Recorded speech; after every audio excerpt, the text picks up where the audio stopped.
ఎట్లా పరిచయం తను, ఎప్పుడు పరిచయం? 10 years అయిపోయింది. నేను అప్పుడు ఆర్కెస్ట్రాలో వర్క్ చేస్తున్నాను. అయితే జానీ బాయ్ అని ఒక అతను ఆర్కెస్ట్రా టీం మెయింటైన్ చేస్తాడు, మ్యారేజ్ ఈవెంట్స్ సమాన్. అయితే ఆయన కాల్ చేసి ఇట్లా నా టీంలో వర్క్ చేయాలి, 2 డాన్సర్స్ కావాలి అని అంటే నేను వెళ్ళిన. ఈమె కూడా అక్కడికి వచ్చింది, అక్కడ స్టార్ట్ అయింది. అంటే అంతకుముందు తెలుసు, కాకపోతే పెద్ద పరిచయం లేదు, డాన్సర్ అని తెలుసు అంతే. ఇక అక్కడ నుంచి ఒక 2 years జర్నీ చేసిన తర్వాత నేనే ప్రపోజ్ చేసిన. కొంచెం ఎక్కడ ఉంటారు మీరు? మాది మందమరి, మంచిర్యాల డిస్ట్రిక్ట్ మందమరి. ఏం చేస్తుంటారు మీరు? ఓన్లీ డాన్సరా? కొరియోగ్రఫీ. ఓకే. ఎన్ని పాటలు చేస్తారు? గుర్తులే అన్న, కానీ చేసిన, చాలా చేసిన. డాన్సర్గా చాలా చేసిన. ఓకే. ఫోక్ సాంగ్స్లలో డాన్సర్, సైడ్ డాన్సర్గా చాలా పాటలు చేసిన, లీడ్ చేసిన. ఎవరి టీం ఎక్కువ వర్క్ చేస్తారు? అంటే టీం అనేది ఏం లేదు, ప్రొడ్యూసర్స్ ఉంటారు కదా, వాళ్ళ త్రూ పోయినాం.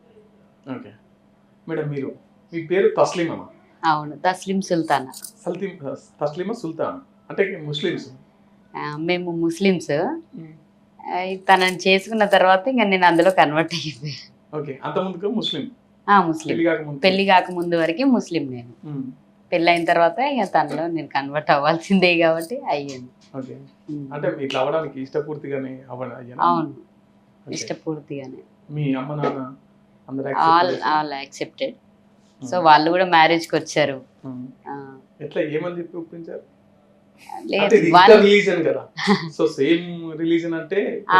అందరికీ ఉంటది కన్వర్ట్ గురించి, కొంచెం ఉండే డిస్కషన్ జరిగింది.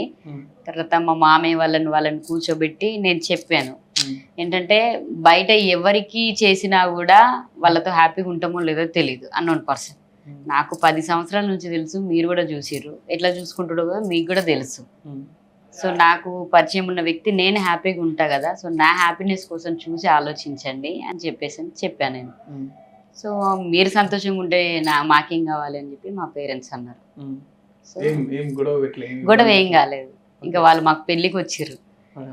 తర్వాత ఇక కన్యాదానం, ఇప్పుడు హిందూ సంప్రదాయం ప్రకారం కన్యాదానం ఉంటుంది కదా, సో ఆ కన్యాదానం విషయంలో మాత్రం ఇక మా వాళ్ళు ముస్లిమ్స్ కాబట్టి వాళ్ళు ముందుకు రాలేదు, ఉన్నారు అక్కడ పెళ్ళికి వచ్చారు. కానీ కన్యాదానం విషయంకి వస్తే మా టీంలో, అంటే నేను జాబ్ చేస్తా, సో మా టీంలో ఉన్న వెలుతురు పోషన్న దంపతులు ఇద్దరు కూడా మాకు కన్యాదానం చేసిండు.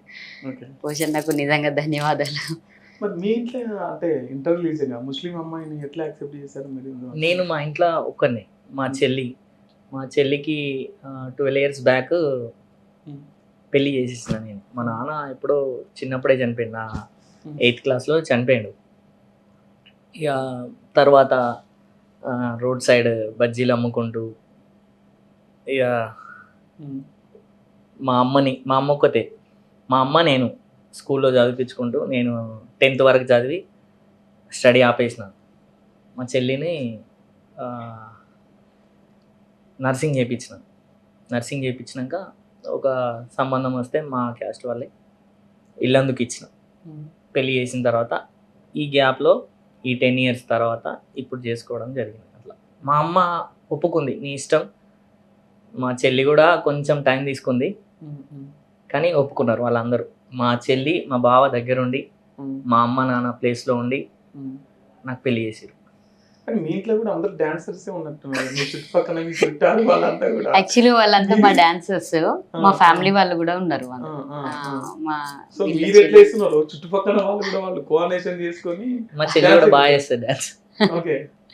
సో అందరూ డాన్స్ ఫ్యామిలీ అంతా ఉన్నారు అన్నట్టు, బాగా చేశారు. అంటే ఎందుకు 10 years వరకు వెయిట్ చేశాను అంటే, కొన్ని ఎట్లా అంటే ఆగిపోయినాయి కొన్ని. ఇప్పుడు నాకు ఇల్లు ఉండే పాతది, మా నాన్న కట్టించిన ఇల్లు, దాన్ని ఎప్పటికైనా కట్టియాలి అనుకున్నా. అది కట్టియడానికి తిను కూడా కొంచెం హెల్ప్ చేసింది. కొన్ని పైసలు జామ్ చేసుకొని మొన్ననే 6 months అవుతుంది గృహప్రవేశం చేసిన. అయిపోయిన తర్వాత మొన్న మ్యారేజ్ చేసుకున్నాం. సో ప్లాన్గా ఇల్లు కట్టుకున్నారు, పెళ్లి చేసుకున్నారు అన్నట్టు. మొత్తం ప్రీ ప్లాన్డ్గా, అంటే ఎట్లా అంటే ఏదో టెన్షన్ పడి లవ్ చేసుకున్నాం కదా వెంటనే పెళ్లి చేసుకోవాలి అని అట్లా కాకుండా బాగా ఆలోచించి ఇప్పుడు మనం ఏదైనా కూడా సక్సెస్ కావాలి అంటే ఫస్ట్ చేతిలో పైసలు ఉండాలి. మనం బ్యాక్గ్రౌండ్ ఏదైనా కొంచెం బ్యాలెన్స్ ఉంచుకొని ఇల్లు కట్టుకున్నాము, మంచిగా 15 లక్షల వరకు ఇల్లు కట్టేసుకున్నాం మా స్తోమతలో. కట్టేసుకొని తర్వాత కొన్ని బ్యాంక్ బ్యాలెన్స్ మెయింటైన్ చేసుకుంటూ కొంచెం ప్లాన్డ్కి వెళ్ళిపోయి ఇప్పుడు చేసుకున్నాం.